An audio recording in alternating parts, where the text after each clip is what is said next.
নমস্কার, সুপ্রভাত, শুভদীপ্র, শুভ সন্ধ্যা, শুভরাত্রি। আমি জানি না ভিডিওটা আপনারা কখন দেখছেন, এবং দেবীপক্ষের সূচনা শুভেচ্ছা সবাইকে জানাই। তো আজকে আমাদের টপিক হচ্ছে একটা কন্ট্রোভার্সিয়াল টপিক, সেটা হচ্ছে জেন্ডার ইকুয়ালিটি।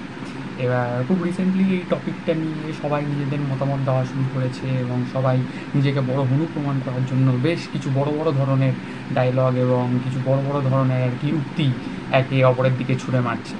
ঠিক আছে, তো ব্যাপারটা হচ্ছে যে এই সব উক্তির মাঝখানে আমার একটা কথাই বলা, যে সেটা হচ্ছে দেখেন, ভালো করে মন দিয়ে আপনারা যদি নিজেদের চারিপাশে দেখেন তাহলে বুঝতে পারবেন যে দুই জেন্ডার মানে নারী এবং পুরুষ, স্ত্রী এবং পুরুষ সমান নয়।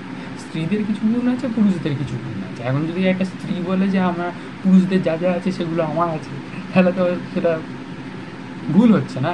বিজ্ঞানত দিক দিয়ে সেটা ভুল। হ্যাঁ, যেমন পুরুষদের সাধারণত দাড়ি থাকে, আমি আজকে দাড়ি কামিয়ে এসেছি এক্স্যাক্টলি।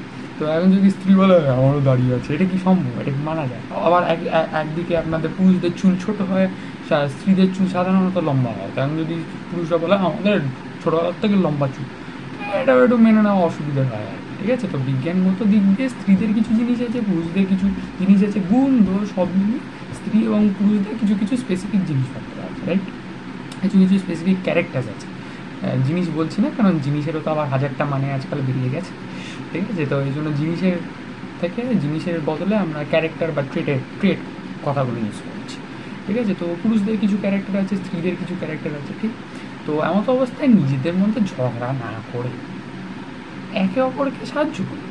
ঠিক আছে, ফর এক্সাম্পল যেমন আপনারা যে বিস্কিট খান, ঠিক আছে, ধরুন একটা মেরি বিস্কুট, আপনাদেরকে আমি একটা মেরি বিস্কুট দিলাম। ঠিক, আপনাকে আমি মেরি বিস্কুটটা দেওয়ার পর আমি সেই মেরি বিস্কুটটা নিয়ে জাস্ট র্যান্ডামলি, কোনো মাঝখান থেকে একদম সমানভাবে না, জাস্ট নিয়ে টাক করে ভেঙে দিই। ঠিক, দুটো ভাগ হবে এবং দুটো ভাগ আনইকুয়াল হবে। ঠিক, মোটামুটি করে ধরে নিচ্ছি যে দুটো ভাগের আয়ত্ত সেম। ঠিক আছে, মানে সাইজটা মোটামুটি সেম আমি ধরে নিচ্ছি, কিন্তু ভাগটা তো সমান না। তাহলে দেখবেন একটা ভাগের এরম এরম করে একটু একটু বেরিয়ে আছে, একটু ঢুকে আছে, আবার একটু বেরিয়ে আছে, আবারও ঠিক আর একটা ভাগেরও একটু ওরম বেরিয়ে আছে, ঢুকে আছে, বেরিয়ে আছে, ঢুকে আছে থাকবে। ঠিক আছে, ঢুকে আছে, বেরিয়ে আছে, ঢুকে আছে, আর এটার আবার বেরিয়ে আছে, ঢুকে আছে, বেরিয়ে আছে। ঠিক আছে, এরকম একটা ভাগ দুটো তৈরি হবে, কারণ আমি মাঝখান থেকে সমানভাবে ভাগ করিনি, এই জন্য এরকম দুটো ভাগ হবে। তা এবার এই দুটো ভাগকে নিয়ে যদি আমি আপনাকে একটা ভাগ দিই এবং বলি যে এই ভাগটা খেয়ে আপনার কি মন ভরবে, আপনার কি মনের শান্তি মিটবে? মিটবে না। যে ভাগটা দিলাম সে ভাগটা নিয়ে যদি আমি আর একটা আপনাকে ভাগ দিয়ে বলি যে এই ভাগটা খেয়ে খালি কি আপনার মন মিটবে, আপনার মনে শান্তি হবে, আপনার কি পেট ভরবে? হবে না। একমাত্র যখন আমি এই দুটো ভাগকে জুড়ে আবার একসাথে দেবো, বা একসাথে যখন দুটো ভাগ আমি দেবো, তখনই আপনার মন ভরবে, পেট ভরবে।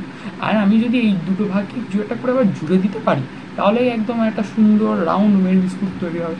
তাই নয় কি? একটা সুন্দর গোল আকারের মেরি বিস্কুট তৈরি হবে। তো ঠিক তেমনই বিস্কুটেরও যেমন ভাগ, পৃথিবী এবং নেচারেরও ঠিক এরকমই ভাগ, প্রকৃতিরও ঠিক এরকমই দুটো ভাগ আছে, একটা হচ্ছে পুরুষ, একটা হচ্ছে স্ত্রী।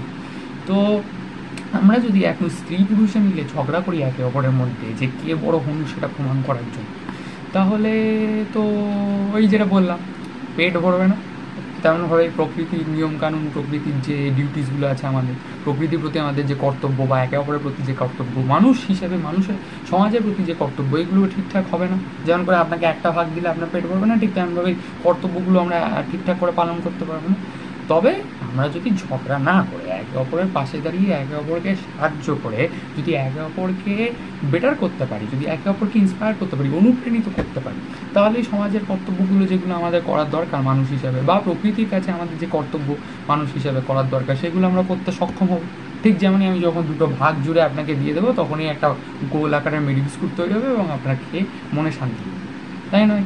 তাহলে এখন এই বিবাহটা করে লাভ নেই যে কে ভালো, দুজনেই ভালো, স্ত্রীও ভালো, পুরুষও ভালো। ঠিক আছে, দুজনেরই কিছু নিজস্ব গুণ আছে, কিছু নিজস্ব দোষ আছে, এবং অদ্ভুতভাবে আপনি যদি একটু মন দিয়ে ভালো করে একটু ভাবনা চিন্তা করে দেখেন, দেখবেন পুরুষদের যে দোষগুলো আছে সেগুলো মহিলারা তাদের গুণ দিয়ে মিটিয়ে দেয়, আবার মহিলাদের যে দোষগুলো আছে সেগুলো পুরুষরা তাদের গুণ দিয়ে মিটিয়ে দেয়। ঠিক, যেমন ফর এক্সাম্পল এই যে আমি বললাম ঢুকে যাচ্ছে, বেরিয়ে যাচ্ছে, তো একটা খাঁজকে আমি যদি দোষ ধরি আর একটা বেরিয়ে যাচ্ছে যে পার্টটা, সেটাকে যদি আমি গুণ ধরি, তাহলে দেখবেন একদম কমপ্লিমেন্ট করে একদম ব্যালেন্স করে দিচ্ছে। তাই নয় কি? তো ঝগড়াঝাটি মারামারি করে লাভ নেই। ঠিক আছে, আর এই যে মেল ইকুয়ালস টু ফিমেল, এইটা জন্ম হবে না। ঠিক আছে, প্রকৃতিরই নিয়ম, জন্ম হবে না। বরঞ্চ মেল ইকুয়ালস টু ফিমেল না করে আমরা যেটার পেছনে লড়তে পারি, যেটার জন্য লড়া উচিত, সেটা হচ্ছে ইকুয়াল অপরচুনিটিস। সবাইকে সমান সুযোগ এবং সুবিধা দেওয়া হচ্ছে কিনা সেটার জন্য আমরা লড়তে পারি। ঠিক আছে, আজকে যদি একটা মেয়ে ফুটবল খেলতে চায়, তাকে যেন ফুটবল খেলতে দেওয়া হয়, তাকে যেন শেখানো হয় কী করে ফুটবল খেলতে হয়। ঠিক আছে, সে যখন আপনার কাছে ফুটবল খেলা খেলতে চাওয়ার জন্য উৎসাহ নিয়ে যখন আসছেন, তখন যেন তাকে না শুনতে হয় আপনার মুখ দিয়ে যে ফুটবল ছেলেদের খেলা, মেয়েদের কোনো নয়, ওটা ফুটবল খেলা লাগবে। ঠিক আছে, আবার অপরদিকে যদি আজকে একটা ছেলে কত্থক নাচতে চায় বা ভারতনাট্যম নাচতে চায় বা ওড়িশি নাচতে চায়, তাহলে তাকে সেই নাচগুলো শেখানো হবে, ঠিকঠাক তাকে এই নাচগুলোর ব্যাপারে জ্ঞান দেওয়া হবে এবং তাকে বোঝানো হবে যে নাচগুলো কী করে নাচতে হয়। বরঞ্চ তাকে যেন আপনার মুখ দিয়ে না শুনতে হয় যে সেই ছেলে যখন আপনার কাছে নাচের কথা নিয়ে, নাচের প্রসঙ্গ নিয়ে আপনার কাছে কিছু জিজ্ঞেস করবে, তখন যেন তাকে না শুনতে হয় যে নিচে কী হবে, ওগুলো মেয়েদের জিনিস। এইটা যেন না হয়, আমাদেরকে লড়তে হবে এটার বিরুদ্ধে। একটা ছেলে যদি কিছু করতে চায়, তাকে তেমনভাবেই করতে দেওয়া হবে উইদাউট এনি প্রেজুডিস। ঠিক একইভাবে একটা মেয়েও যদি কিছু করতে চায়, তাকেও সেটাই করতে দেওয়া হবে উইদাউট এনি প্রেজুডিস। ঠিক আছে, এরকম জাজমেন্টাল হয়ে লাভ। ঠিক আছে, এবং এখানে আমি একটা উদাহরণ দেব। অনেক ছেলেরা যদি তারা নাচ শিখতে চায়, তাদেরকে বলা হয় যে নাচ শিখে লাভ নেই, নাচটা মেয়েদের কাজ। মাথায় রাখতে হবে হিন্দু ধর্মে নটরাজ কিন্তু মহাদেব। ঠিক, আবার একই সাথে সাথে যদি কোনো মেয়ে বক্সিং বা একটু ক্যারাটে বলুন বা ব্যাডমিন্টন বলুন বা ফুটবল খেলতে চায় বা ক্রিকেট খেলতে চায়, সেটা যদি করা হয় বা খেলতে যদি নিজের উৎসাহটা প্রকাশ করে, তখন তাকে সবাই মোটামুটি এটাই বলে যে ওগুলো ছেলেদের খেলা, ওগুলো খেললাম।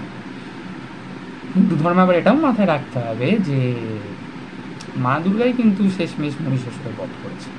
তো এখানে আমি আমার বক্তব্য শেষ করব। আপনারা চাইলে যেহেতু এটা একটু বড় টপিক এবং একটু কন্ট্রোভার্সিয়াল টপিক, তাই জন্য একটু ভিডিওটা বড় হয়ে গেছে। অবশ্যই আপনারা নিজেদের মতামত আমাকে কমেন্টসে জানাবেন, এবং আমার সাথে যদি আপনাদের বন্ধুত্ব হয়ে থাকে, আলাপ আলোচনা হয়ে থাকে, তাহলে অবশ্যই আমাকে পার্সোনালি কন্ট্যাক্ট করেও জানাতে পারেন।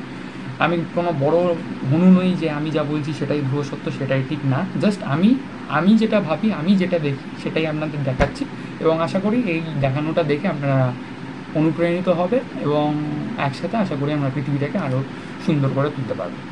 ভালো থাকবেন, সুস্থ থাকবেন, সুখে থাকবেন, আর আবারও জানাই দেবী পক্ষের সূচনার শুভেচ্ছা। নমস্কার।